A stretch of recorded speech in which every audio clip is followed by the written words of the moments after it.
What up, nerds? TJ and Scott here for the Raising Nerds podcast, talking about our favorite nerd topics and how raising little nerds of our own is better than riding your own speeder bike off of a cliff. How you doing today, Scott? I'm fantastic. Of course, I say how you're doing today, but this is literally the same day as our other podcast. Yes, it is. Other episode of the podcast. We're going to do 2 of them at a time, at least for now, until we catch up on Mando. Maybe we'll just keep doing it. Maybe. Could be fun. Yeah. Depends on how tired we are. Yeah. You ever get tired of talking Star Wars, Scott? No. Neither. Yeah, I don't either. I even miss the social cues of people when they stop listening. Right? Oh, that's so annoying. When you realize they haven't paid attention to like half the stuff you've been talking about. But I see the fear in my wife's eyes when she asks a simple question about Star Wars. And it's like those big, the big barrels at water parks that fill up with water. And she asks a simple question and I just dump so much knowledge on her. Little does she know that thing has been filling for the past several weeks. Yeah. I see it sometimes in her face when she's like, "What's this?" And I go, "Okay." And she goes, "Oh, no." Oh, never mind. I don't want to know. Because it's just, I just vomit. Yeah. Okay. Oh, that's fantastic. All right. Well, depending on when we release this episode, I'm going to move the laptop down now. Hey, watch out for the mouse. Try not to drop the mouse this time. It's funny because I think we're going to release this episode first. So that's not going to make sense. So it's not going to make any sense until you hear the next episode and you're like, oh yeah, he did that thing. But hey, now it's an inside joke for you. Exactly. Now you will be waiting for the inside joke and you'll get to hear the inside joke after the fact and go, that's why you did that. Mm-hmm. And it'll be really funny and then you're in on it. How cool is that, right? Welcome aboard. All right, so this episode of our podcast, Chapter 12, is what the title will be. We're not going to have any other titles like Chapter 12, The Mandalorian, or The Mandalorian Chapter 12, because if you're part of this podcast, then you know what we're talking about. Mm-hmm. We're talking about Chapter 12, the most recent episode of The Mandalorian. Yes. Were you excited to watch it? I was stoked. Yeah, I mean, anything Star Wars, but like Mandalorian is just, it's been so much of a payoff. It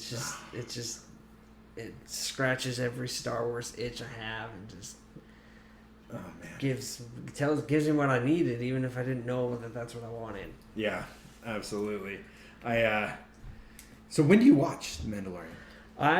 I watched them at lunch on Friday, so at about 11 o'clock in the afternoon on Fridays when it comes out. Okay. I've been thinking about waiting. I probably should so I can watch it first with my wife.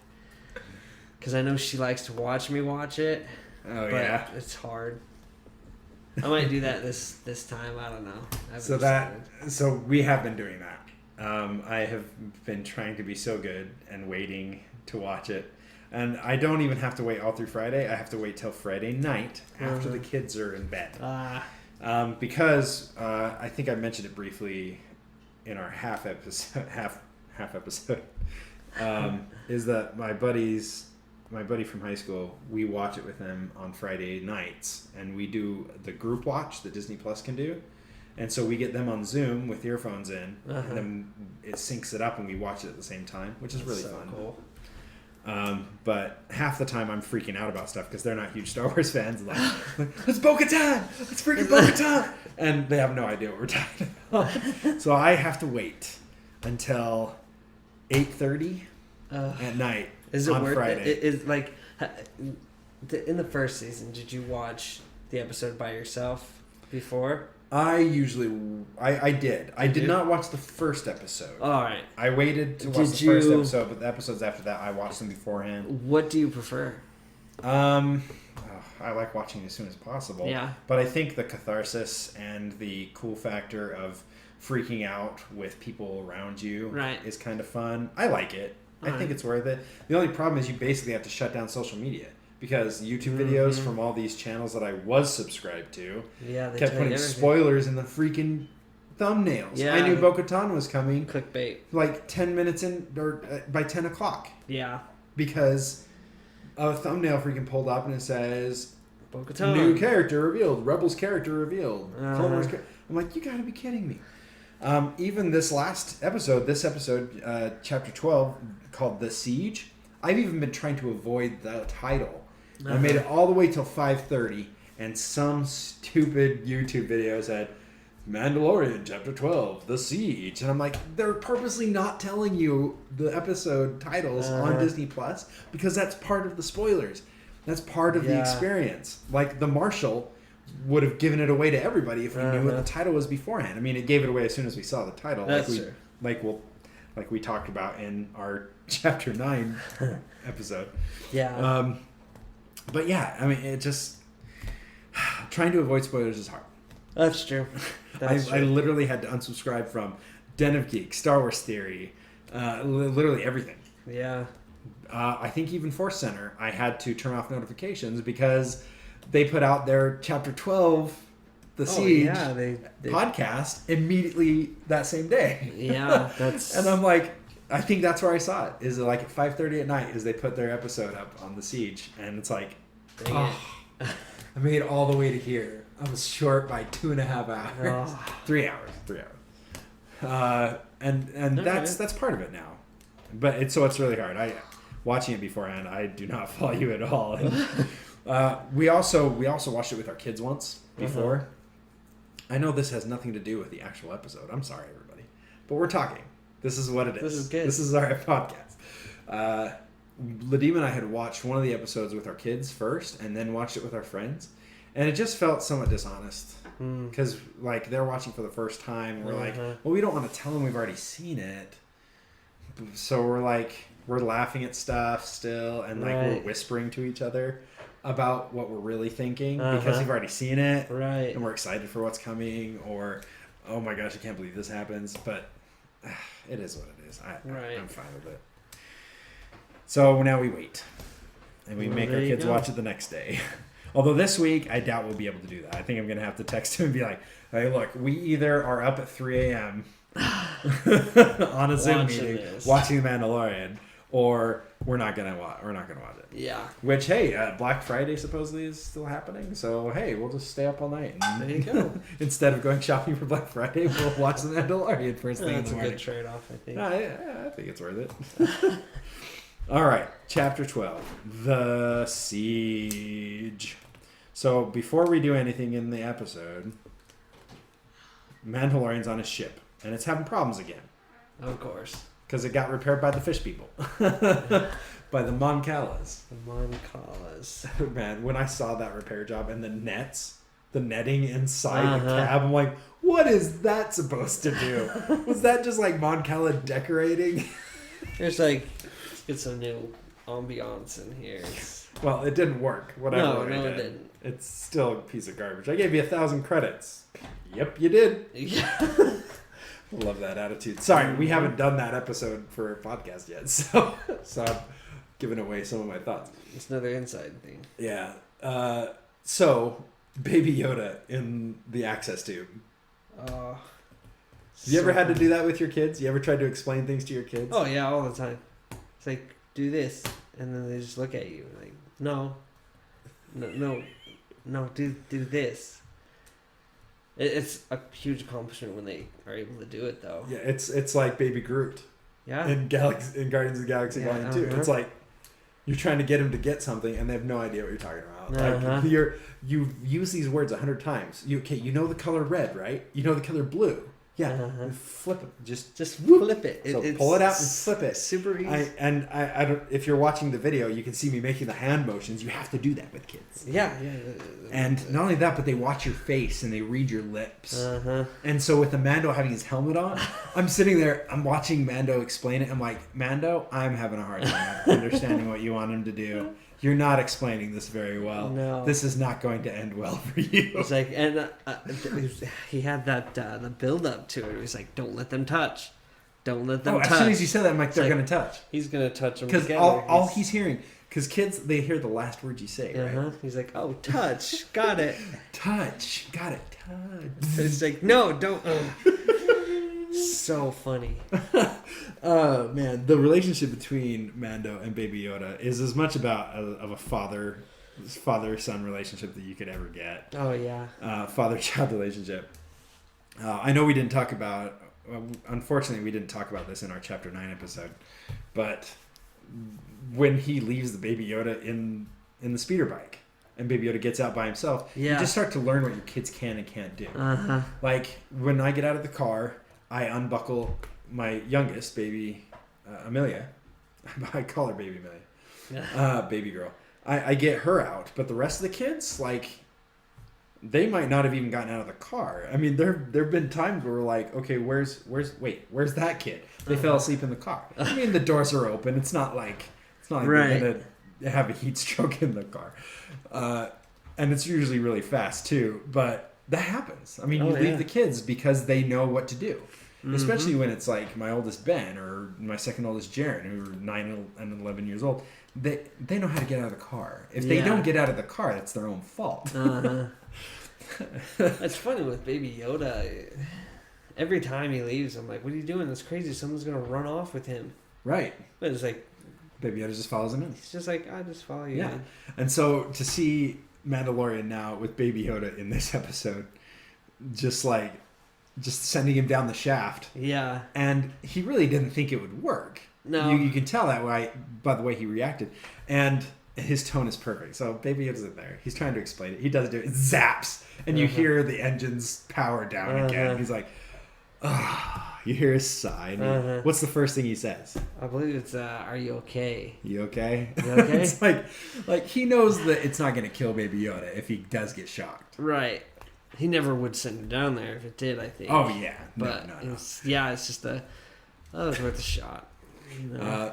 I had that experience with Ben today at work. I sent him to go get something from the truck, and he brought back the wrong thing. And it's like, no, I literally experienced this today. So you got to be very specific, and it can include a lot of words because the kids hear the last word you say. So when Mandalorian says, okay, you have the wires, don't let them touch. Oh, that should not have been the last thing he said. It's touch. Like, blah, blah, blah, blah, blah, blah, Mando, helmet, touch. It's like, oh. So it's like, oh. So I guess what he should have said is keep them apart. So the last thing you heard was apart or away. Yeah. And kids don't hear that negative. They don't hear don't touch. They just hear touch. Yeah. After 6 kids, I finally learned this. And I'm doing really good with Amelia. She's doing really good. You know exactly what to say. I thought it was a great open. I thought it was fantastic. It was, and I've heard this before from other podcasts and stuff, but I love they do take their time. They don't force it through. They don't rush it. They just show you what's happening.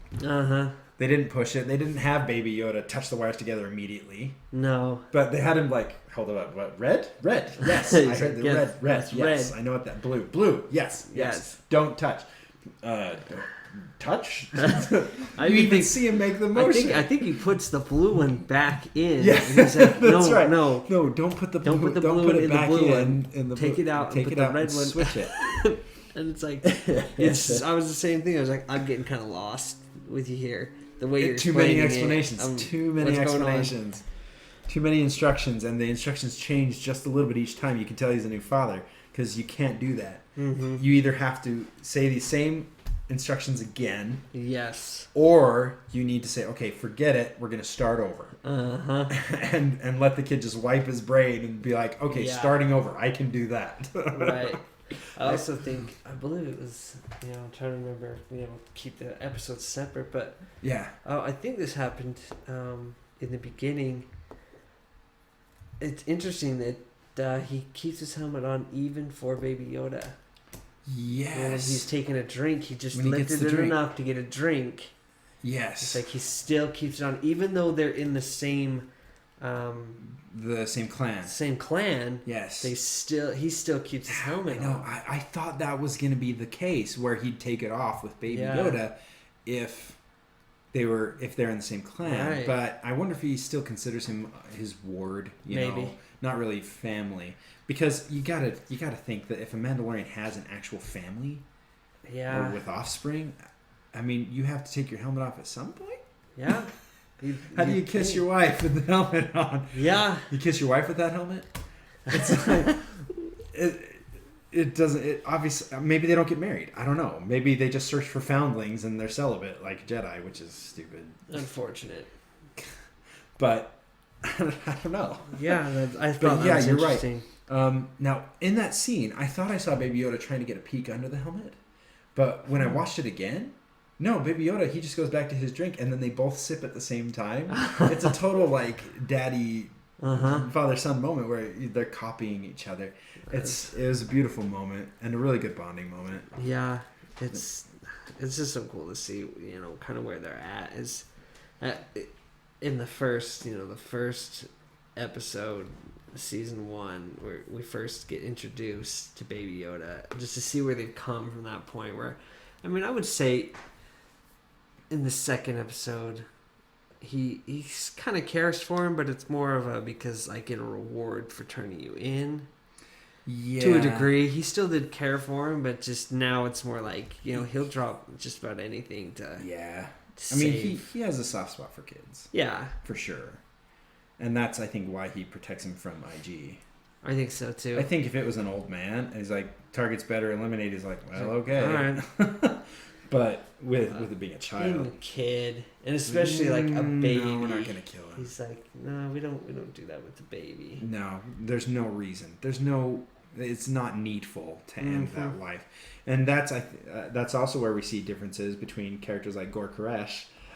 Yeah, brought him up in the next episode, where he has such a disregard for life, where he hunts the Mandalorians for their shiny shells. Yeah. Versus the Mandalorian, who will hunt anybody and kill anybody. Yeah. But when it comes to children, it's like they have an innocence, and he recognizes that innocence. Yeah. And the Mandalorians treated him that way. That's true. He was found. That's true. So I think it all ties together there. I think it's one of the big themes is that there's an innocence to children that Mando recognizes, and he leaves them in this episode with a group of kids. He does. Yeah. And it has nothing to do with not trusting the kids. It's like, no, I keep him with me at all times. And wherever I go, he goes. We'll get into that. I'm sorry. I'm jumping ahead. I'm jumping ahead. We're just so excited. So much. All right. So, he tells Baby Yoda, how would you like to go back to Navarro? We need to meet with some friends to get our ship fixed. Yeah, they can't make it to where they need to go. Corvus. Yeah, to see who they need to see. Ahsoka. Uh-huh. All right, you're quizzing me. I'm knocking it out of the park. To get what they need to get. Yeah. And then I think that's when we get the title card. Is after that opener. I think so too. Is the siege, and then we open up on some Ponda Baba characters. Yes. Some guys from episode 4. I love seeing the characters because we see one. Yeah. And we're like, well, are there more? Do they vary? Are there, do they have different hair colors? Do they have different skin colors? Do they have different eye colors? Like, what are these different aliens like? It's why I loved watching Rogue One and seeing Admiral Raddus. It's like he's a pasty white Mon Cala. It's like, whoa, where is he from? Is he from the Arctic region or something? That's cool. And then here we see more Ponda Babas, and they're all kind of the same, but they are. They're different people. They have different haircuts, a little wispy all the way around. But they have their Tusk things, and they talk it in that language that was remarkably similar to Tusken, if I'm honest. Interesting, yeah. To me. But then again, I don't speak other languages, so... Yeah, maybe it's from the same base. So they come in, and they've obviously stolen some stuff. Yes, it's pretty obvious, but they're in the Armorer's Forge. So that was the Armorer's Forge. Yeah, no, 100%. The forge in the middle. So I thought that's where it was. I thought they were trying to, raid Beskar or something. Yeah, that's what I originally thought. I thought something bad happened to the Armorer. But that wasn't the case. No, the Armorer abandoned it once she got the Beskar out of the armor that was left. Yep. She probably melted it down into ingots to use for foundlings later on down the road, and moved on. Which cult leaders do. They lose people, they harvest what they can, and move on. I'm not saying that she's a bad person, but it makes me wonder, and I think that would be an interesting take. Yeah. Is for us to go from such a high respect for her to her being the leader of a cult later. Yeah. And having that understanding, maybe he has to face off against her. Well, I mean, it could be interesting. You know, in later episodes, we might talk about how it could be a cult. Because of his view as a Mandalorian as to other Mandalorians' views of Mandalorian way. Yeah. It could be a cult. Yeah. Well, I mean, I know it's kind of a spoiler for future episodes, but I'm assuming people who've watched episode 12 or chapter 12 have watched chapter 11. And I hope so. They know what I'm referencing, right? Uh-huh. Yeah. I'm referencing myself in the future. There it is. So she originally tries to arrest him, right? Yes. Tries to arrest them. Words are fun. Yes, but that doesn't work. Yeah, they fight back, and it doesn't end well for them. But it does end well for their little ferret creature. It does end well for the little ferret creature. And now it's time for our creature feature. Yes. Which is going to be really short today because I did it. And there wasn't much on this creature. No. What was the other word somebody used for it? Not a ferret. A meerkat. Meerkat. There it is. So some people said it was a meerkat, which is fine. I don't know the difference between... Oh, Timon. Timon is a meerkat. Yes. Right? Yep. Okay. So it's some sort of a meerkat. Apparently they're a lava meerkat that we saw in the ending of season 1. Yes. In chapter 8, I believe. There were some meerkat creatures running around the lava tubes. Yes. And I think the most interesting fact that I found out about these creatures is that in the concept art at the end of the episode, they show one of these suckers breathing fire, like a 10-foot flame of fire. I mean, that's Aldrich Killian level fire breathing. Yeah, it is. Which was pretty cool. But they didn't do that in the actual episode. So the most interesting part about these things was not even included in the episode. Nope. The little creature is hungry, which is a theme. Small creatures are always hungry. Do you find your kids are always hungry? Oh, all the time. My oldest is hitting a growth spurt. She's always hungry. Oh, how old is she now? She is 3.5. Yeah, they had that. I'm hungry. Like, we just ate. Like, yeah, but I'm still hungry. Like, I mean, my kids are always hungry because they don't eat their food. They don't eat their dinner. But that was her problem before, but now it's she eats and now she's hungry. Yeah. So yeah, small creatures always hungry. That is a theme in Star Wars that continues into the real world quite easily. Yeah. So she does give it a little bit of food, and then the creature comes back a little bit later. It does. It actually gives her a little bit of love before, That's know. true. And she's like, "All right, go that's enough. That's enough." She's not a touchy-feely person. No, Cara she's Dune. not. She's a hardened rebel drop trooper, which is just the coolest title. Yeah, it is. I'm a drop trooper. Oh, friggin' heck! I know what you do. Yeah. You're the person that we're surprised is still alive because how awesome you are. Yeah. Oh, that's great. So cool. So Mando comes in. Mando comes and lands on Nevarro in front of Cara Dune and Greef Karga. Yes. And his boarding ramp doesn't quite go down all the way. No. Just really showed just how bad of shape his ship got fixed. Like, he pretty much just handed over that, because he paid with Mon Cala 1,000 credits. Yeah. The calamari flan. That's what oh my it's gosh. called. I saw him put that down in that episode and I was like, yeah. I know what that is. Obviously didn't work because Nope. his bridge didn't even go down. No. Well, and the worst part about this is that all that damage was caused by him. Yeah. Because he ran away from those X-Wings. Yeah, he did. He's still paying for that consequence. You try to run from the cops, you end up paying for it. Yeah, he and did. they weren't even going to arrest him. No, in the end, they looked him up. They would have pulled him over. They would have boarded his ship. They would have done some research and been like, you know what, you're actually not a terrible guy. I see you're also ferrying this woman in her eggs. Anyway, that's for the chapter 10 talk. We're passionate about this. Yes, we are. That's why it works. Exactly. Okay. Let's get back into it.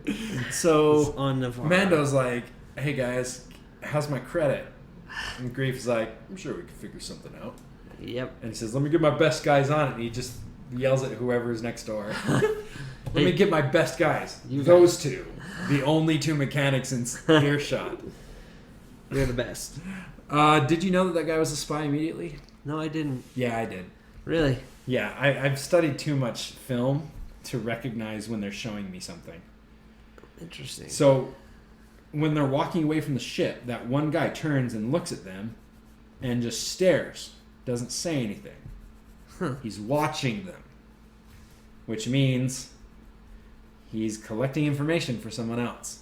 Now, if that character had looked back at Mando and looked at the ship and shook his head, I would not have suspected him. Because he's looking at Mando like, you drove this? Oh my gosh. You would have thought that's a normal mechanic thing to say, like the Right. Monkella in the last episode. Right. Same thing. But because he just stared at them and made no other gestures, you can see he's watching them Okay. constantly.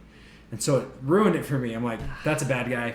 He's gonna do something. And sure enough, spoiler, he's a spy. That's crazy because the only thing I thought of when I saw him was like, wait, is that the person from Squadrons, the game? Yes, Like, I'd never seen anyone other than that. So I thought it was her, but...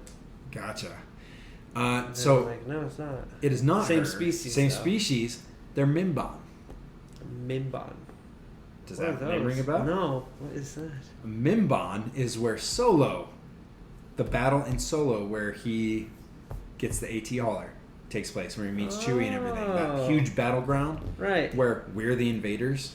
Okay. Yeah, that's Mimban. Huh. What has to go wrong in your life that a Mimbanese local ends up spying for the Empire?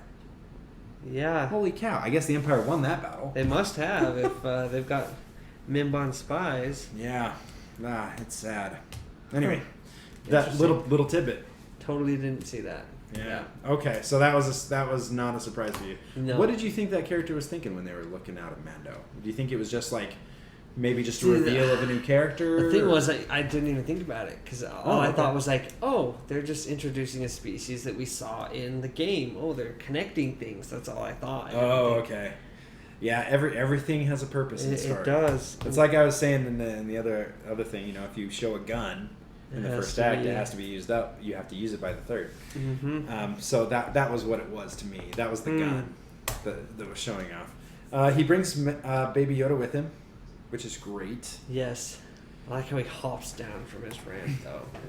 Getting off the ship. He has I to- wondered how he was going to do it. I'm like, does he jetpack off just to show off? Yeah. Does he hop down? Does he climb down? How does he do it? These things go through my mind because I hop down stuff all the time in my Right. work. I hop down in window wells and in foundations. So I'm like, how's he going to do that with all that armor and not being able to see through that helmet? Right. Like, this will be interesting. And he did a great job. It was actually quite graceful.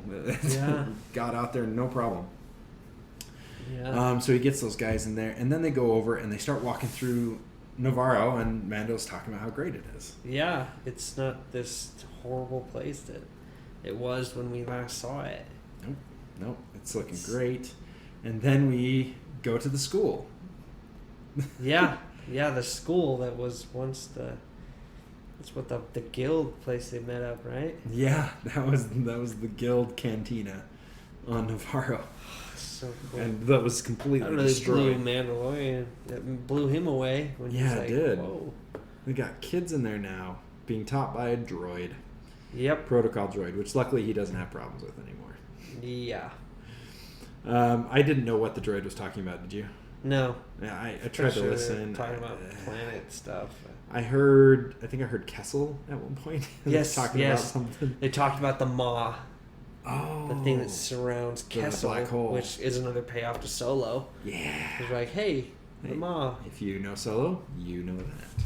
Yep. That was awesome. So I'm gonna rewind just a little bit, and as they're walking into the school, I saw an Easter egg. Uh-huh. Did you see it? Yes. Oh my gosh, I the did. statue of IG-11. Yeah, so cool. In like some heroic pose with his blaster Uh-huh. up. It's like he saved Navarro. He did. Oh my It was gosh. so cool to see that. Do you think they found parts of him and actually incorporated it into the statue, or do you think they just built it out of spare metal? Yeah, I don't know if they could.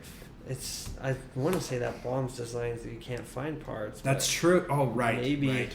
Yep, you're right. Maybe they found something, but Yeah.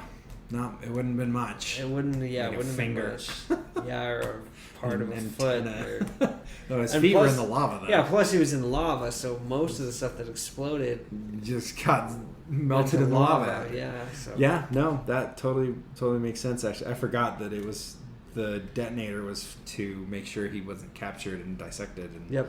copied. Yeah, Yeah. that's a good point.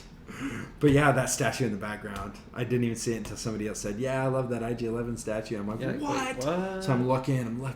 I found it. Ah, Also so- got to find the other cool little Easter egg later on in the Imperial base. Mr. Cassio.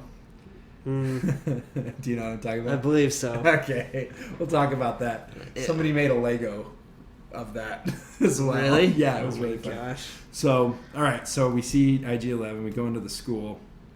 Mando's still hesitant to let him go. Yeah, he's pretty protective. Of I course, a lot of crap has happened in the last little bit. That, Yeah, and plus it's Navarro. Yeah. Where the Empire was. That's where he almost lost Baby Everything. Yoda. Multiple So times. you can see why he's reluctant to leave Oh, for him. sure. And I mean, I know it's kind of hitting the nail on the head, but it's a parent letting his kid go to school for the first time, right? Uh-huh. Well, Yeah. well, no. Like the kid doesn't have nearly as much separation anxiety No, he's like, as "All the right." parent, and I find that to be very true Uh-huh. in real life. I like how he was much younger than anyone else in the school. Like, Much younger, but much older. yeah, that's true. uh, Much less mature. yes, But yeah, much yeah. older. Still much of a child. Can still understand some things, and it's Yeah. basically just a daycare at that point, at that age. Yep. And that's what it is. I mean, what they say, he's like 2.5. Something like that, I think. I think he's even a little younger than that because my 2-year-old, she gets stuff and she says words. Yeah. Which we know the Baby Yoda's kind of starting to say words, but yeah, not he much. is. I think Baby Yoda's first words are going to be "dank ferric." Probably. That would be funny. Because that's the words that they say in Star Wars now, which is fun. I'm trying to incorporate that into my vocabulary. Dank ferric. That's the It's phrase. like, what? That was fun. What did you think about Baby Yoda stealing the cookies? Oh, I thought it was hilarious. Me too. My wife was like, "Wow, he's kind of a bully." I don't think so. I think he's gotten that from the Mando, where Mando always asks first. Yeah. He always asks. If the person is rude or mean or won't give it to him, then he takes it. That's true. Even with Cobb Vanth, he's like, "Give me the armor, hand it over," and when he won't, he's like, gonna take I'll it. take it. Now he doesn't take it right then No, in the violent way, but he does that all the other times. that's true. And Baby Yoda knows that, and that's how he's It's- being raised. And it's just, he holds his hand out like, cookie. Yeah, it's pretty obvious, and the kid knows what he's asking for, and he's like, "No." No. And none of the other kids in the class have cookies, so I mean, I understand not wanting to start handing out your treats. Yeah, you right? give 1 to 1. You give And it to who all. knows? Maybe he saved his treat from earlier. Yeah. All the kids got the treat, but he saved Yeah. his, and now he's getting it. Uh-huh, But the kid doesn't go after Baby Yoda no, he doesn't. after he takes it, which He's I'm more like, so, I think, just blown away at the fact that his. How did the you get cookies that? were on the desk and now they're not. then he just looked away for a second. He Now did. suddenly they're not on his desk anymore. It's like, so he's like, I don't what? think I'm gonna mess with that. He's trying to fit. Yeah, that's true. That's a good point. That kid looked familiar. I didn't look him up though. Yeah. he looked somewhat familiar to me. Maybe I saw him in another. In a Yeah, previous maybe he was episode or from something. the what was it, episode 4? I think the one on the planet. Oh yeah. Might have been one of those kids. Maybe they just reused the child extra, actor in and they're there. like, hey, you were. That in the would be background. funny if they did reuse all the same kids. Like you go back and look at the groups Uh-huh, of and kids. you're It's like, all the same wait a sec. kids. The one What? kid who's in. Is this all your people's kids? It probably is. Oh, I Episode would. 1 I would. with the girl helping fix the boards. It's she was there too. It's Yeah, just yeah. same people. Exactly. All right, so Baby Yoda gets left. He steals the cookies, which I thought was pretty funny. Yeah. And again, it's Baby Yoda doing what Mando does. Yep. Do your kids do stuff that you do? Oh, all the time. Yeah? Yeah. They actually, my oldest pointed and laughed at one of my other kids. Like, just, she went, ha, ha, ha, ha, ha. And I was like, whoa, where'd she get that from? And my wife was like, you. Oh no. What? It's like, yeah, you do that all the time. Like, oh, so yeah, they're picking up stuff that I'm not even, which is scarier of the two options, right? You don't even know that you do, and then they're picking up on it. So yeah, that was today that she did that. Oh man. So yeah, they definitely follow in our footsteps. They do, whether we want them to or not, in whatever case. We want them to like Star Wars. We don't want them to become Darth Vader. Exactly. I mean, you give and take a little bit with whatever it is. Yeah. So Mando finally leaves. Finally He's convinced. Is convinced to stay, and it's both by Cara Dune and Greef Karga telling him to trust them. That he finally leaves Baby Yoda. And I think Mando had trust in Greef Karga to begin with. Yeah. Because Greef has never betrayed his core values. That's ever. true. He's never become a traitor to his own values and cause. Yeah. He turned on the bounty hunters when he was trying to turn in Mando, but that was kind of an altruism kind of showing through, and seeing what the town has become, and seeing that Greef Karga really did want to turn it around. Yeah, he didn't want it to be just scum and villainy all the time. Yeah. So that was, I think, him learning to trust Cara Dune. He trusts implicitly. Yes. But Greef Karga, I think he has a level of trust there, and I think he gets there. Yeah. Did you like seeing our old friend from Chapter 1? Oh, I the loved Mithril? it. I think my favorite part is the fact that he kind of metaphorically wet his pants when he saw Mando. I turned to my wife and was like, she made me ink. That's exactly what just happened. Yeah, he totally just... He just sees him and just... That was so funny. Yeah. So good to see him. Yeah. You find out why he was on the run and on the list. Yeah. Some creative accounting. Yep. Made off with a bunch of money, which is how he had the money to offer Mando. Exactly. Yeah. When he's like, I have a lot of money, it's like, that's why. Because he stole it from Greef Karga, which is fun. Now, we never knew that for sure, but at the same time, Mando didn't really care, and the dude was in carbonite anyway, so Grief's like, oh, they're taking care of it? Alright, well, I'll address that later. So it wasn't a huge deal. And then he's going to let him work off his debt. Yeah, he's got 350 years to go. Which, I mean, who knows how long he lives, but that's still seems Well, how like long does Greef Karga live? Can't be more than that. So, how long is he expecting to collect on this debt? Just basically, it's a life sentence. Yep. But he allows extra work to cut time off his sentence. Yes, he does. For driving him out into the middle of nowhere, it's 100 years. Yep. And then later on, for taking a little extra risk, another 30. So he's down to 220. Yeah, that's awesome. Moving on. He might have knocked a little bit off more. I was trying to lose some weight. I'm down to 220 as well, so I know how it feels. It's a good feeling to get down to 220. True, but I mean, he also threatened him. He threatened him with the other stuff where he's going to stick him back in carbonite. So if you're not careful, you can gain those years back or the weight. They have an interesting relationship, the two of them, because on one hand, Greef Karga is like willing to cut him a break to do some extra stuff, fly him out to a dangerous area. But at the same time, is willing to threaten him to throw him back in carbonite so he can keep that carbonite blindness that he's got. Still can't see out my left eye. So they bring up a holomap of Navarro after we run into him again, and they have a nice conversation. Remember Mando's like, let me know if you ever have a problem with him again. If you ever need to catch him again, you just let me know. So they bring up the map, and somebody mentioned that they didn't like that they kept showing maps. Really? And I'm like, really? Why? I'm like, I only remember it in like 2 episodes. Right. Like, there's the first one of the season, Chapter 9, when she shows we Mos see Pelgo. Tatooine, with Mos Pelgo. And then there's this one. Like, that's not a lot. Huh. And I don't mind it. It gives a little bit of perspective. Yeah. Like, in the Tatooine one, it was to show how barren Tatooine was and how this Mos Pelgo was in the middle of nowhere and not even on the map anymore. Right. But this one, it was to show that the map is green. This is a go zone. Everything's fine. And then to show the one red spot. It's like, we just can't clear out this one base because it's a little too much for us. Mm-hmm. Which I get, especially if he's not running the guild anymore. Yeah. So I wonder if the guild has left Navarro.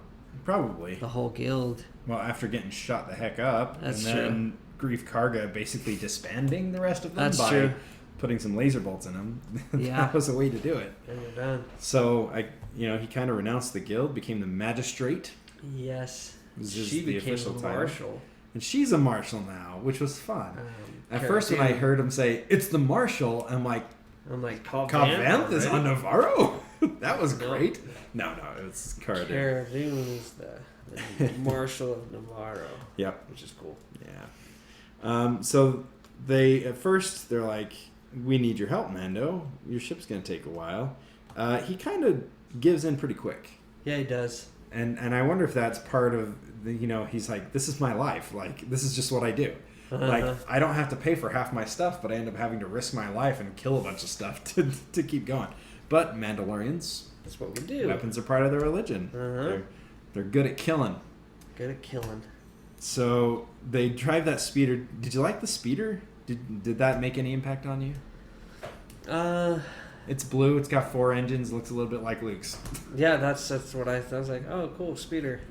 For me, I like to build Lego sets, and that night I was supposed to be building something for my channel, my YouTube channel, and I didn't have anything yet, and so I'm like, maybe I'll build that speeder. There you go.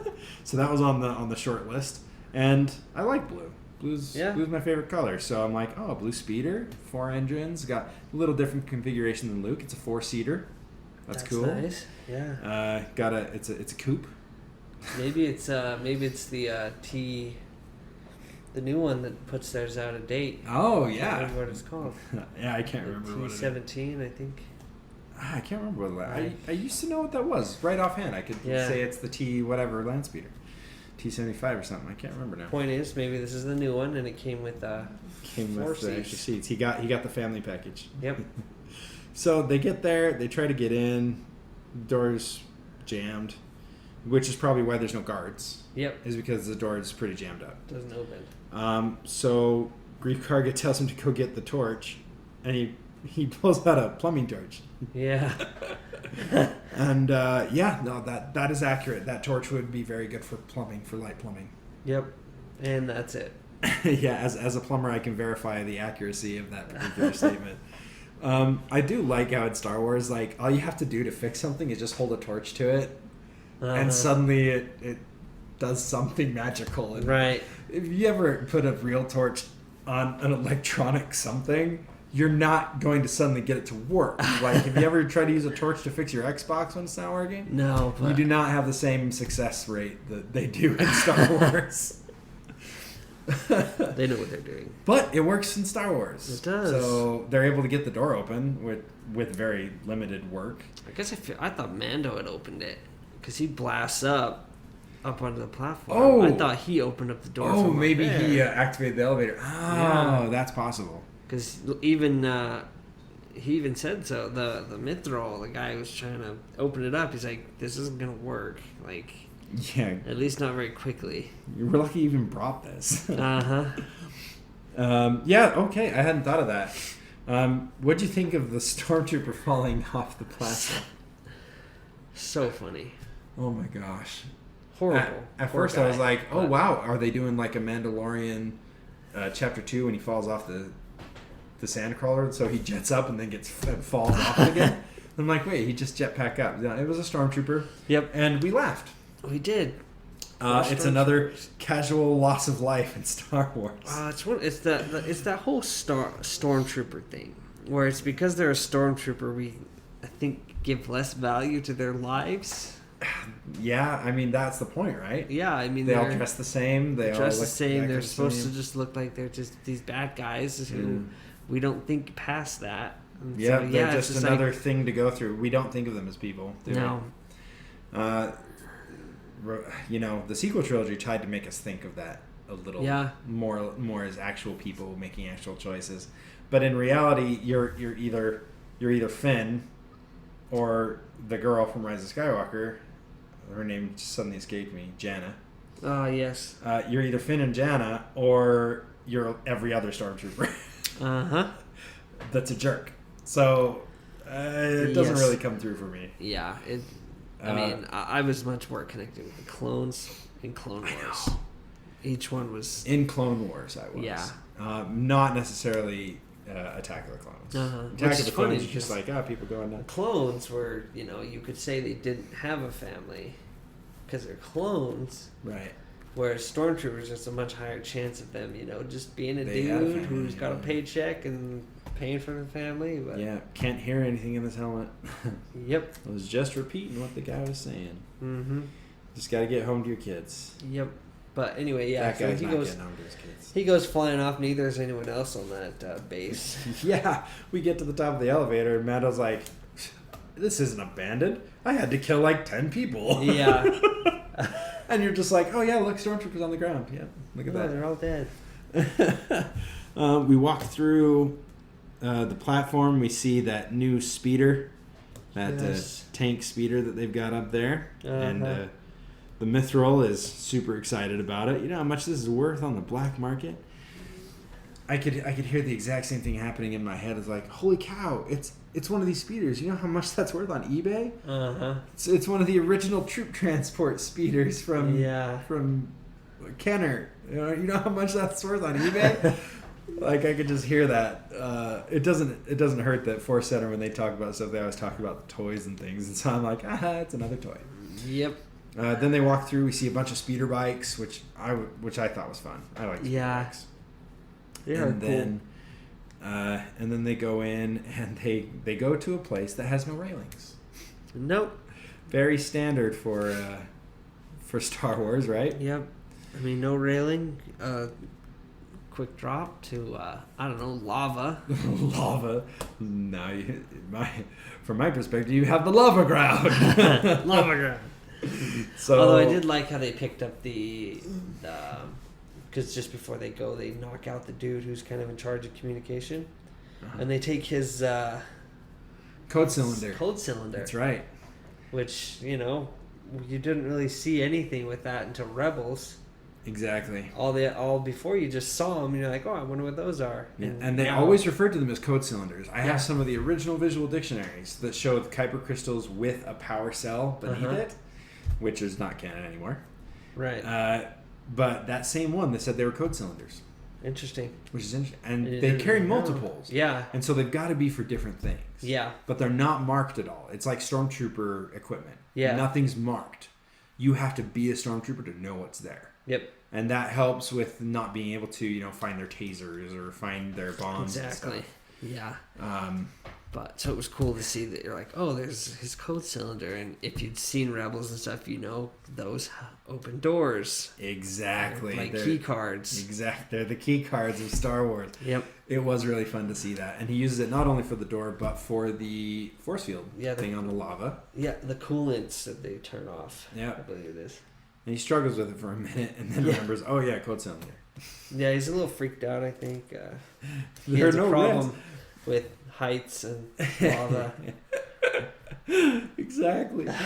My wife, and right in that moment, I know I keep bringing up guardrails, but my wife right then was like, look, see, again, no guardrails. And then the Mithril says that. There's no guardrails. It's like, oh my gosh. I mean, It's them We're always noticing thinking their that. own inconsistencies or their own problems. Now, there's something fun that I'm going to tell you about, and I don't know if you picked this up. When Mando goes to escape later, and with his jetpack, Right. he shoots a guy on a platform who falls down the lava shaft, right? Right. The guy was next to a guardrail. He just went right over the guardrail. Well, that's why they don't do it. That's why it doesn't work. Doesn't work. I couldn't believe that. It That was is so funny. Interesting. Yeah, that's I'm crazy. like, oh, well, yeah, if you're just going to get shot and then Wilhelm scream down the shaft, then no, we're not going to put up guardrails. Yeah, it's just a waste Goodness of money. gracious. A waste of credits. Wasting credit. Oh, that's great. Yeah, that was no guardrails. But he's able to shut it down. Yes, he Cool. is, which is good. Which gives him, 10 minutes to get out, I think is what he Yeah, said? they say no more than 10 minutes, Grief Karga says. So this facility is not abandoned. It does not have a minimum skeletal crew. It's a research station. Yes. And we learn what they're doing is they're trying to infuse Baby Yoda's blood into someone or something. At one point, I think I heard the word volunteer. Yes. So we don't know what that is. If the volunteer is still alive after these tests, or yeah, we know the if they volunteers died. The volunteer did die. Well, yes, but they have another one possibly.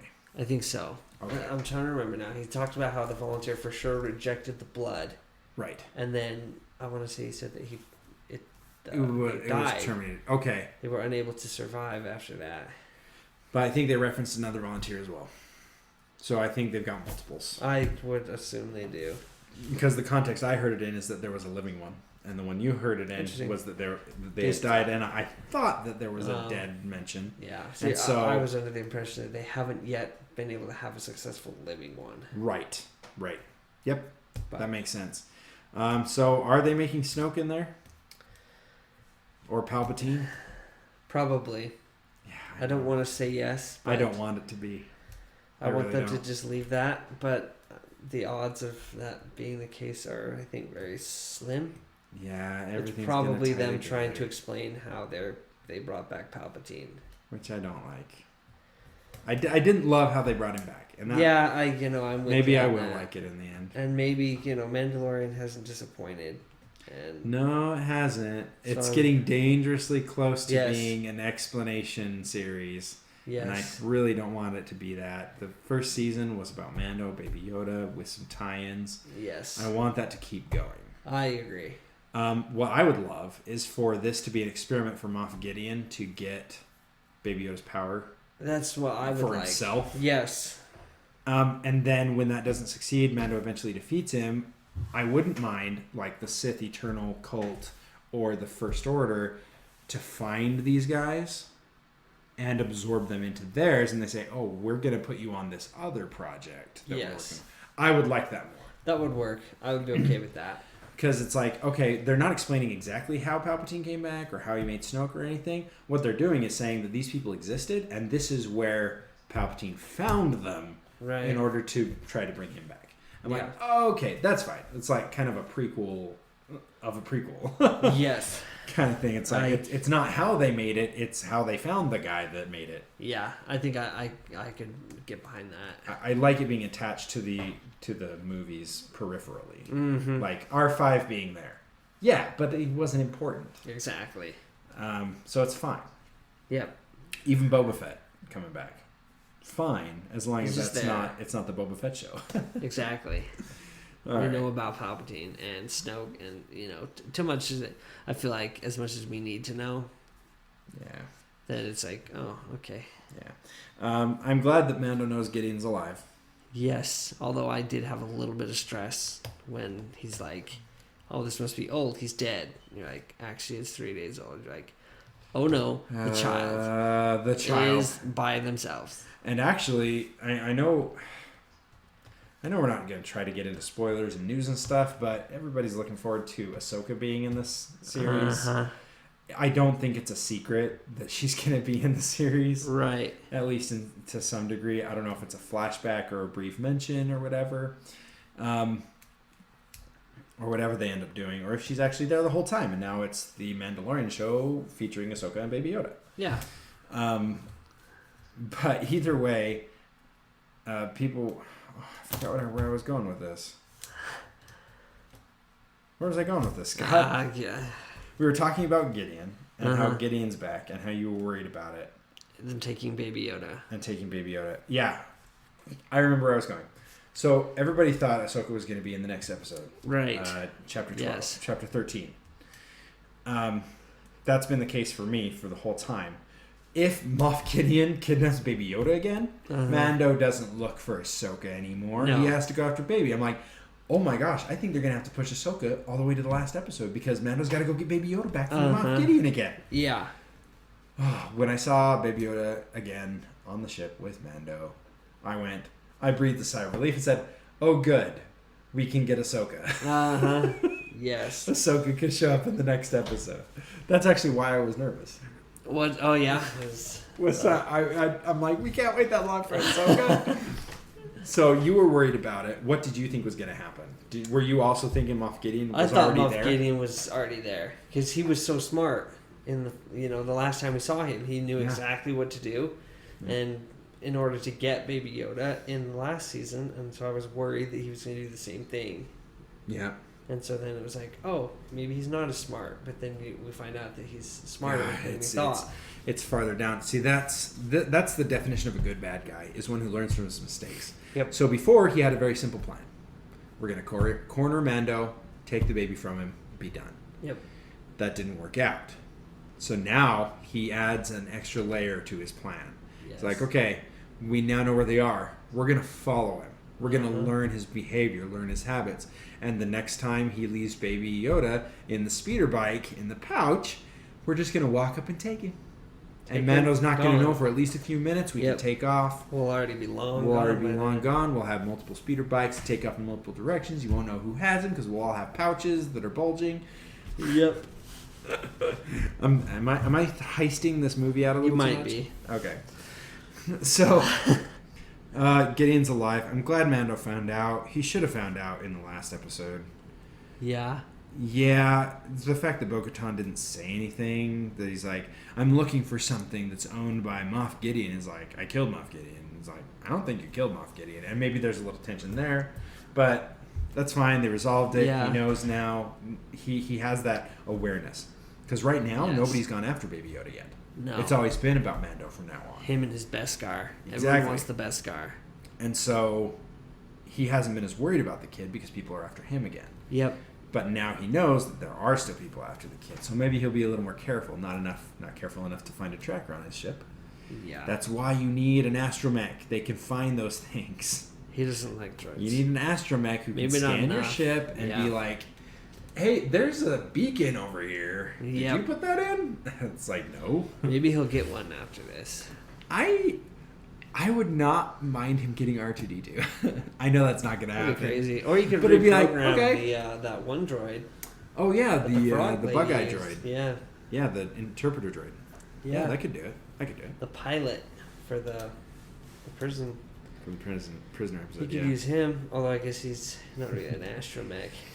I am glad, yeah. No, he's not an astromech. He could find stuff, I'm sure. He could do stuff. Yeah. I was glad Mando jetted back to get Baby Yoda yes. and that he was successful. But Baby Yoda was just in class eating his cookies. No problem. Everybody's safe and sound.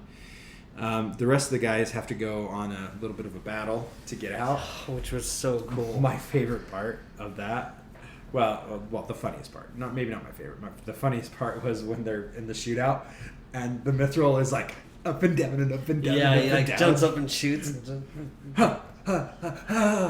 Yeah. I'm like, oh my gosh, the dude, he has never been in a firefight. He is just being the biggest spaz. And the funny thing is when I was watching it with Teddy today, she was watching the tail end. Right. And it was when he was going to go deactivate the coolant stuff for the lava. I was like, here's the thing. We all feel like we're, a Grief Karga or the Mando or Cara Dune. Like, we're the Mithril. Oh, yeah. Who's going over and putting in the spike and the one who's going to fall in the lava. We're the one jumping up and down. Yeah, panicking and overdoing it. Like, we all think we're the other people. It's like, in reality, we're probably just that dude. And actually, I heard a theory that that's why everyone hates Jar Jar, is because Jar Jar is who we would be in Star Wars. Yeah. We would stumble along, we'd be made a general when we didn't deserve it, and we'd think that's so cool, and then we immediately surrender as soon as we're threatened with actual harm. Exactly. So true. I agree. So yeah, you're right. The Mithril is our analog, and none of us like that. No. But he's funny, so he is. I'll take that. I'll take that. No, I noticed. I thought it was interesting because I was talking. They get pinned down. Yeah. And then Cara Dune has the idea to get in the tank, but Grief Karga covers the Mithril. Yeah. I thought that was cool. That was cool. I think Grief Karga does value life. Yeah. Pretty much all the bounties that we saw were always bring them in alive. Yeah. Capture them. At least the ones we saw that Mando was doing. Yeah, he doesn't kill if he doesn't have to.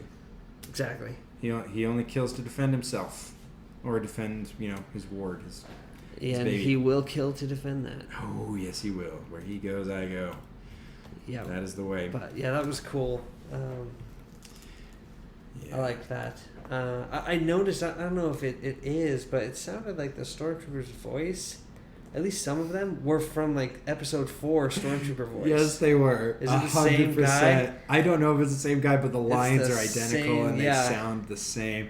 There they are, blast 'em! I'm like, that is like exactly from episode 4. It was.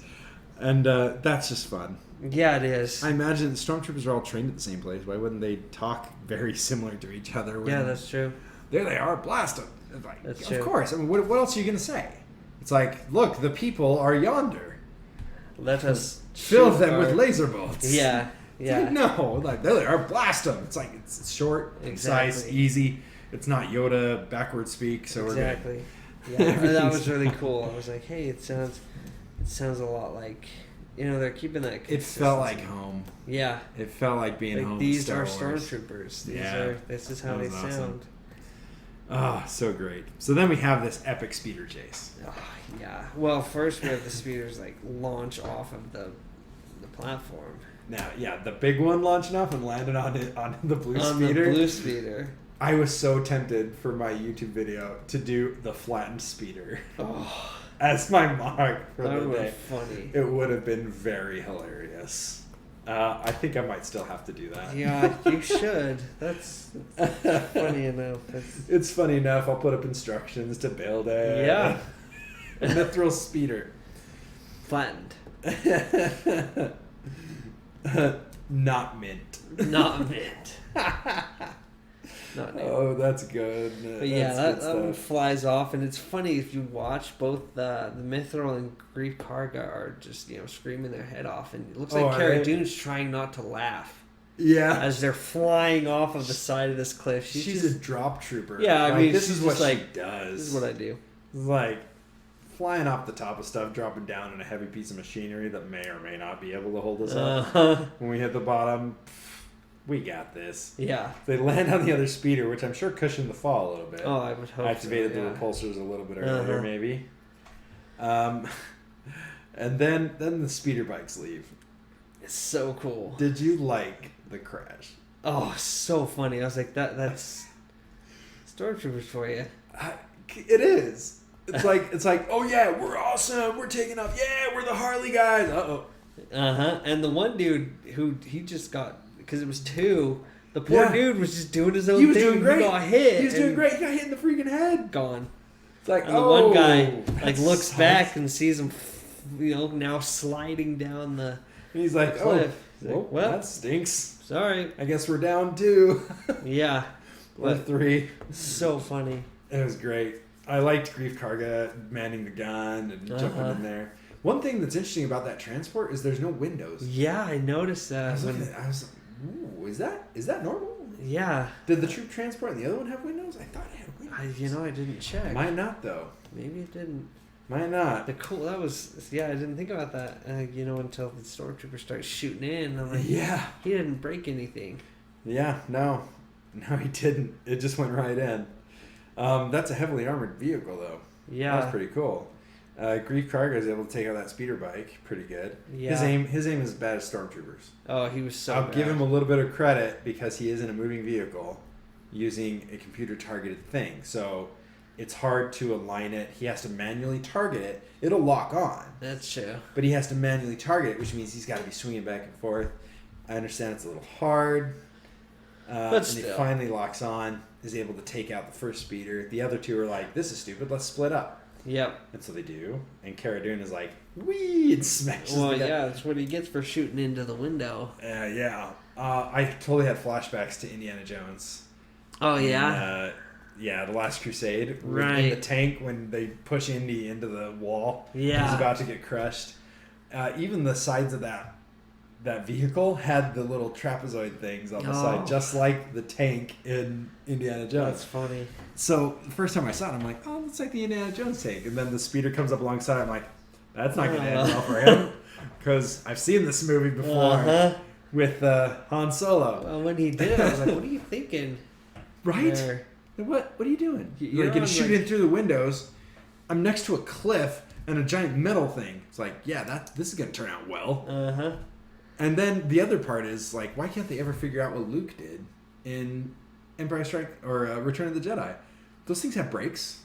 Yeah. It's like, oh my gosh, I'm gonna get smashed. Brake. The brakes. Goes right ahead of you. No problem. Well, Stormtroopers is done. Yeah. All right, and then the last one gets taken out. He climbs on board the ship, which is good. Yeah. Smart thing to do. Gets out his detonator, and then gets vaporized by a turret. Yep. Oh man. All but his helmet.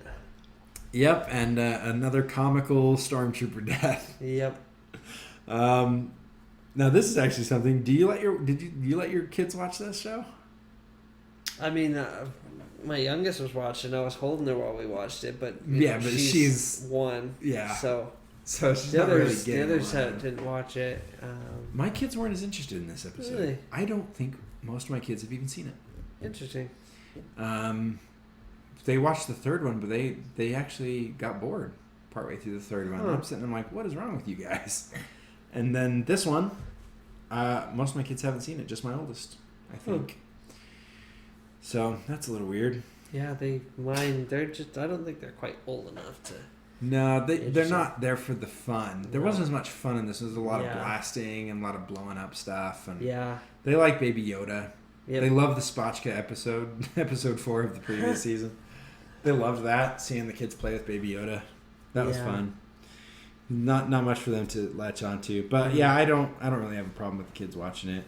Plus it helps the kids not to think that people died, because the stormtrooper fell off the balcony, and then there's another stormtrooper shooting at him. Yep. It could be the same stormtrooper. Same guy.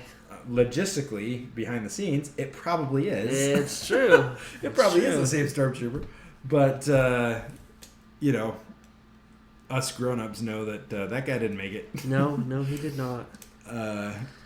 So yeah. Did you like the Outland TIE Fighters again? Folding wing TIEs? Yeah. And I actually, my wife asked me that, and I was like, I was pretty sure that not all TIE fighters do that.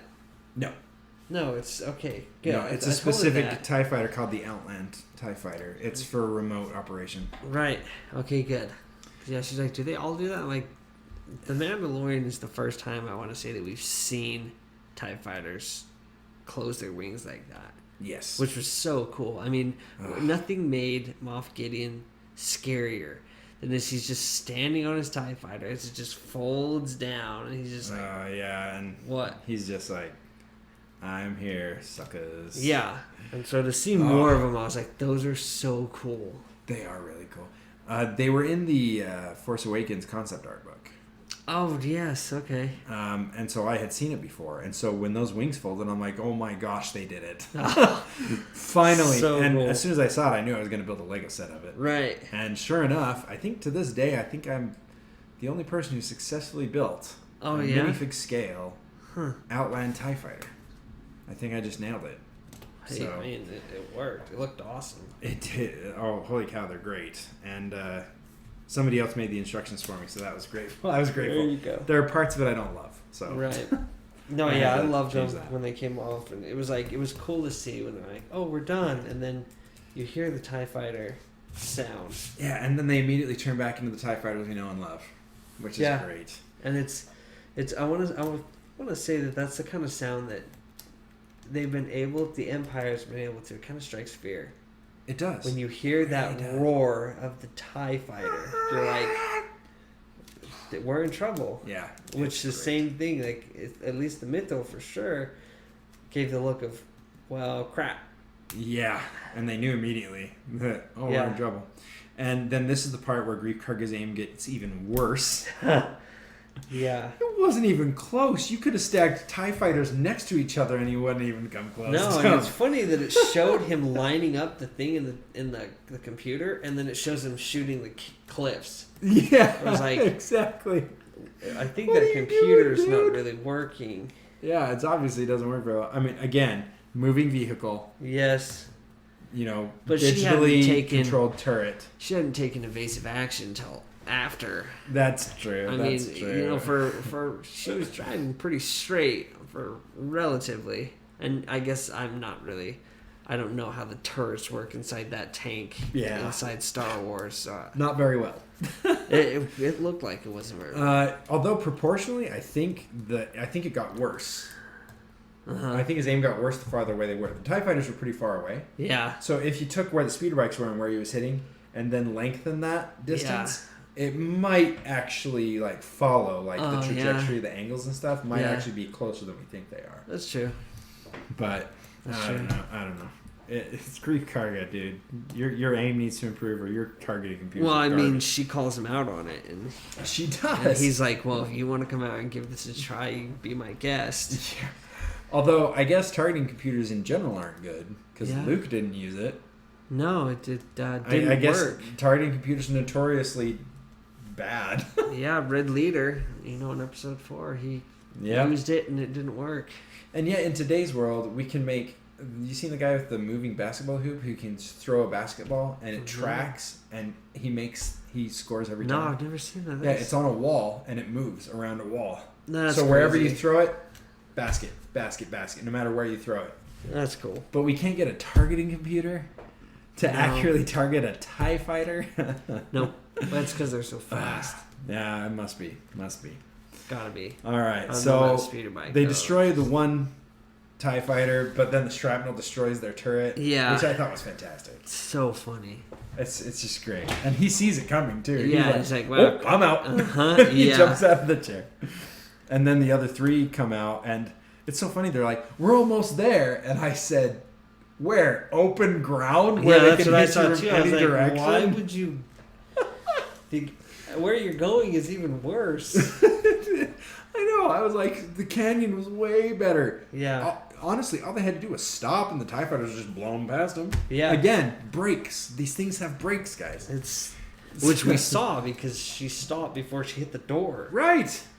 So she knows how to use it. I think being mobile is still better, probably, because the TIE fighters can also slow down and stop.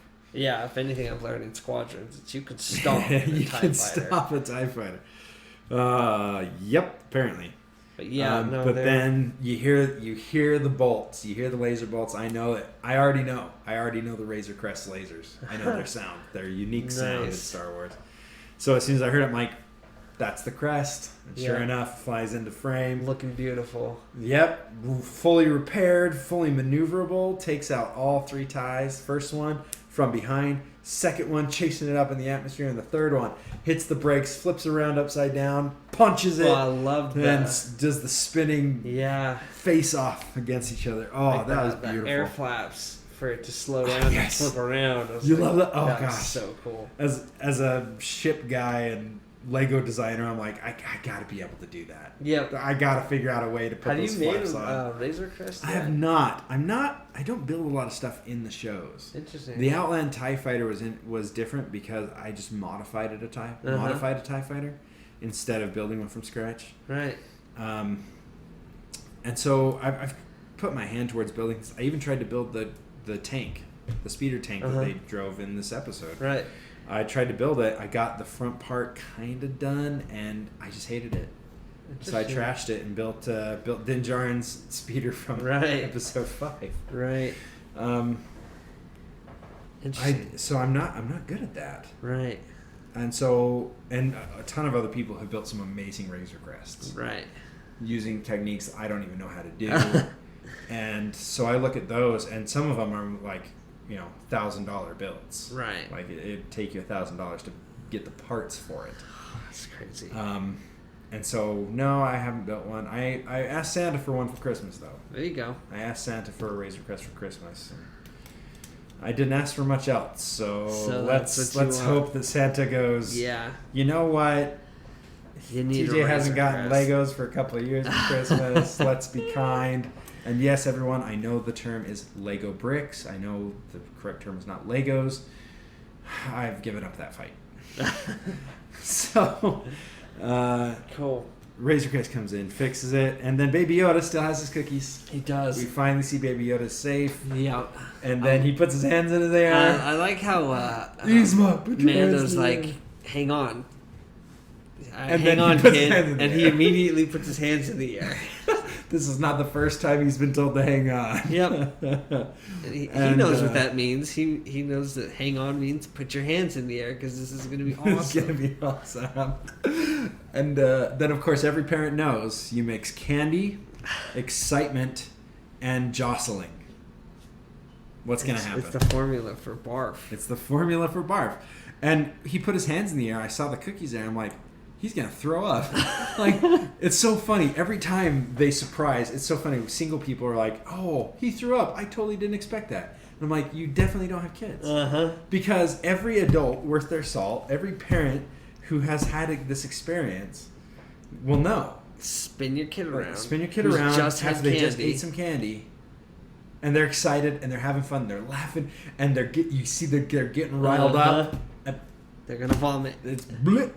And from then on, it's onboard maintenance. It is called onboard maintenance. And it was so funny that I was talking about this with my wife, where it's like, once you have kids, things that you thought were super cool have like no value. Take his cape, you know? It's a bad A cape. Yeah. He walks around looking awesome. He looks around after Baby Yoda vomits and he's like, well, this is now a bib. Yep. And that's all it was.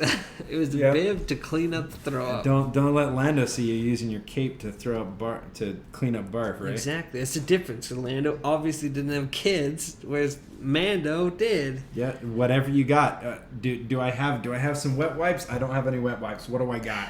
Got my cape. I got my cape. I've got my shirt. I've got my coat. I've got my jacket. I've got my hoodie. I was like, it doesn't matter. I relate to I that use my tie. as a dad. Yeah, it's like, well, here we go. Nothing is sacred. Nope, absolutely nothing. Heck, I'll share a fun experience from my wife and I's early newlywed days. We were at church, and she had the sniffles, because this was before the world ended if you had the sniffles.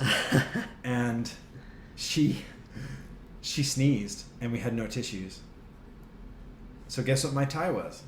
My tie became the tissue. Yep. And she's sitting there. She's like, I don't have any tissues, and you could see it. Yeah. And I just grabbed my tie and handed it to her, and she looked at me with this look like, "Are you sure?" I'm like, "Just clean your nose."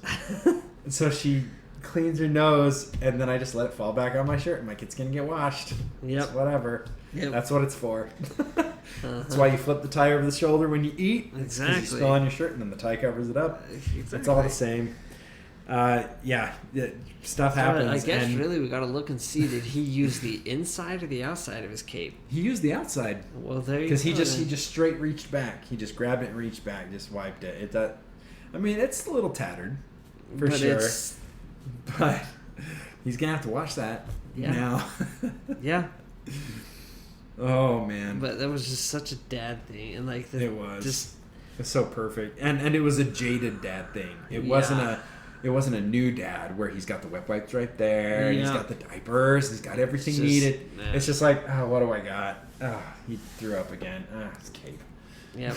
Onboard maintenance. Yep. I gotta take care of some onboard maintenance. That was so funny.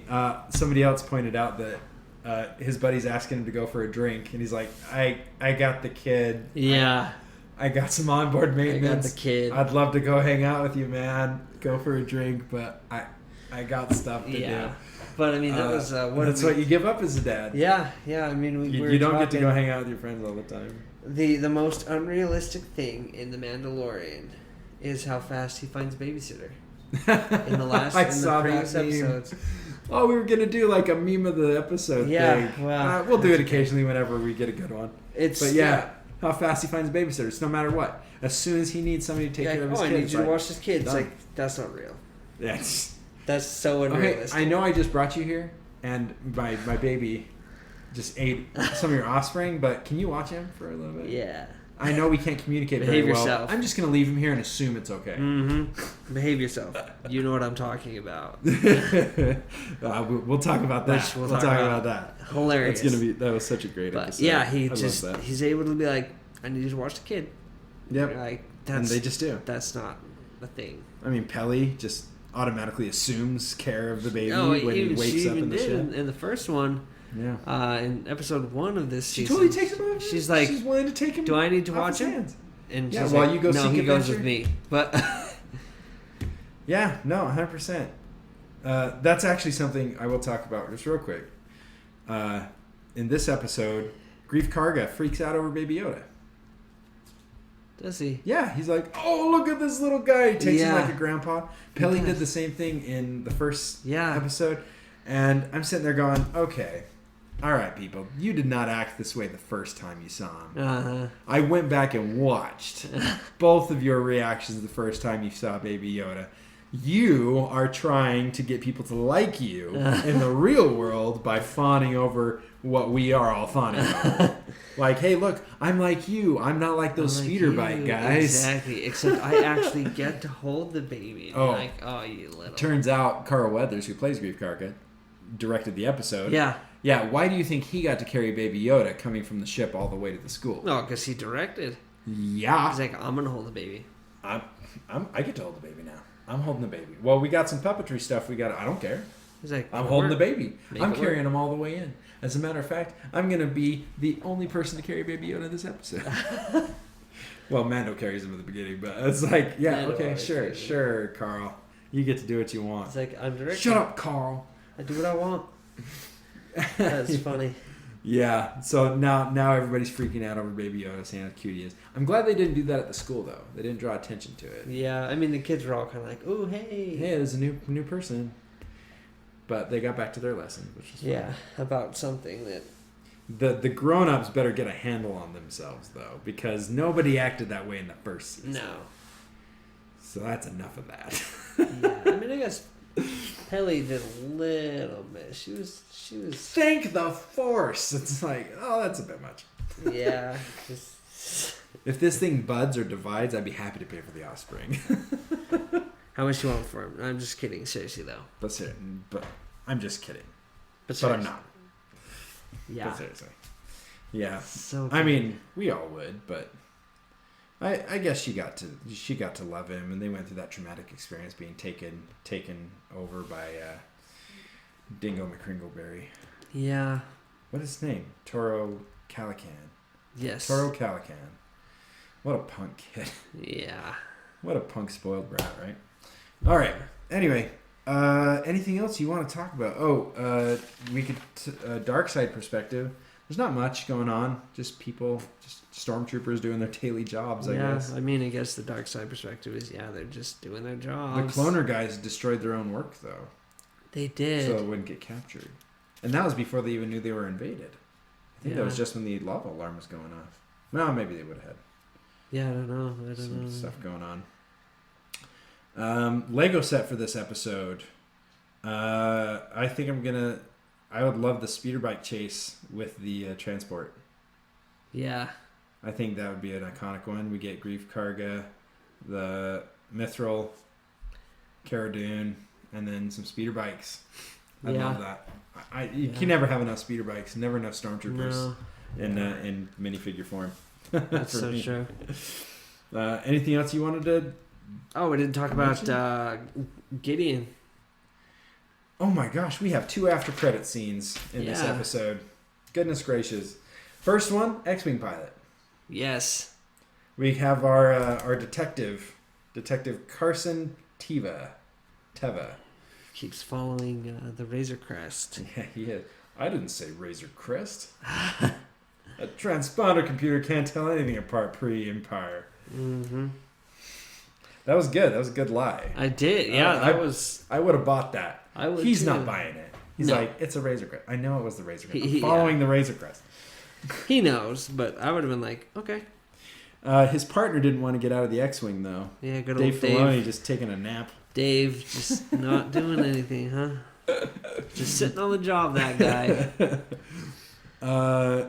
I definitely thought Grief Karga, the way he handled him, is exactly how I imagine he handled the Empire.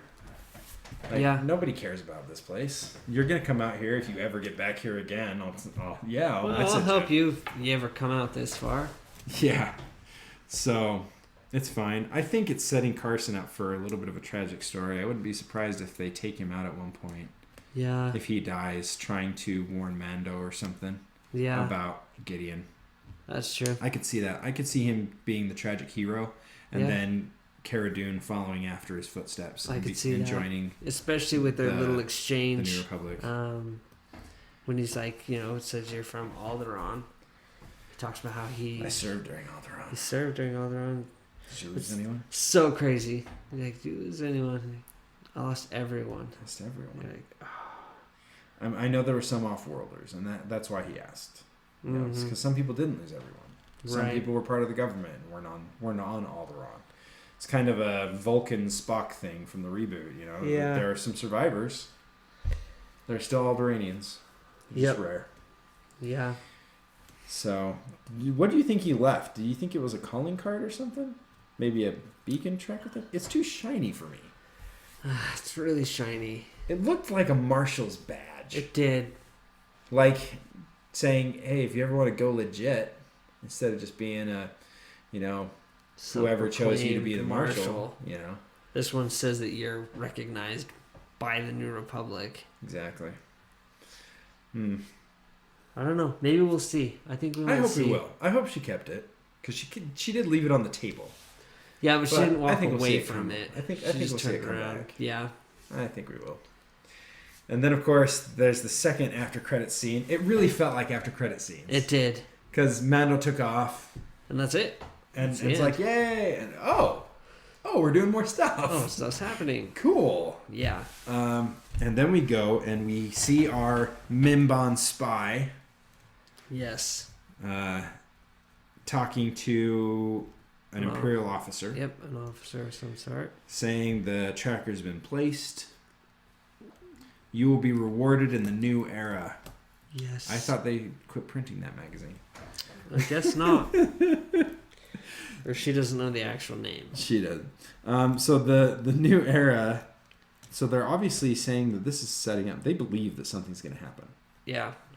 They believe that there will be a change. Mm-hmm. So, and they're not even going to reward her now. Reward the spy now. Nope. You'll get it. Which is later. Which is interesting that the Empire still has credit among their spy network. Yeah. So they've got a tracker. They know Baby Yoda's there. And then she relays that information to Gideon. Mm-hmm. Who is in a room with people in the cloner uniforms. Yeah. Which I didn't notice until the very last time I watched it. Huh. And I saw some technicians. I'm like, oh, I wonder if there's, oh my gosh, they're wearing the same stuff as the cloner technician. They're wearing the same outfit. Interesting. So, are we dealing with more clones? Are we dealing successful with clones? I thought they looked more robotic.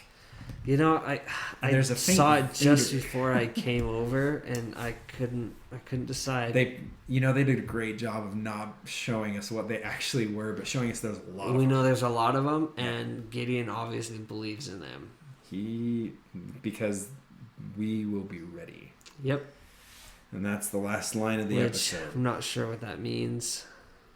Yeah, they're tracking, and that's what I was talking about before about that extra layer. Yeah. Is they're not jumping in and going after the child immediately. He's realized that this foe will require more finesse to take down. So he's building up this army of whatever. Mm-hmm. He's tracking them, watching them. Not jumping in, but just watching for now. Yeah. So it'll be... I'm really excited. We got to see the Darksaber. We got to see everybody come back. I'm sure by the end of this season, we're going to see... Bo-Katan come back. We're going to see Ahsoka. We're going to see Moff Gideon. I think it's all going to converge. Boba. And I think I would love to see Mando take the mantle of the Mandalore. Yeah. The series is called The Mandalorian. Oh my gosh, there's actually something I want to do. And I guess we can't do it necessarily this time. We've gone really long. I hope you guys are still sticking around. Yeah. Because, again, our conversations are great. They are. And we think you deserve to listen. Not participate, just listen. So, we're going to have to talk about it. Maybe this will be its own episode, but I think we need to talk about the legend of the Mandalorian. I think so. With all the people he's interacted with, the stories that are being told of him. Right. The Crate Dragon Slayer. He single-handedly killed that Crate Dragon. Yeah, I mean, those people were there. They helped. They helped. But and they did set up the first plan, but when it came down to it, the Mandalorian is the one who said, I'm going to stand here and get swallowed by this Crate Dragon so that I can blow it up. It's like, oh my gosh, that's insane. You're going to what? What's the plan? I don't know. Yeah. So we're going to have to talk about that. We're going to have to talk about the legend of the Mandalorian and the stories that people are going to tell about him. And I wouldn't mind, like, each of us taking an episode and telling the legend. Like, what's the raw story that people are going to tell about the Mandalorian? Like, how are people going to embellish it? Like, the Legends of Luke Skywalker thing. Like, how are people going to change it and embellish it? Like, I've already got a couple ideas about the Navarro incident. I've already got some ideas. Yeah, that's a great idea. We should do that. Where you leave out details. You leave out the faults of the Mandalorian. Right. Anyway, all right. Well, we'll talk a second a little about that. We'll go ahead and end this podcast with our awesome new catchphrase that Scott came up with, and I'll let you close us out, Scott. All right. So, if you're having trouble raising your nerds, this is the way. This is the way. See you guys next time.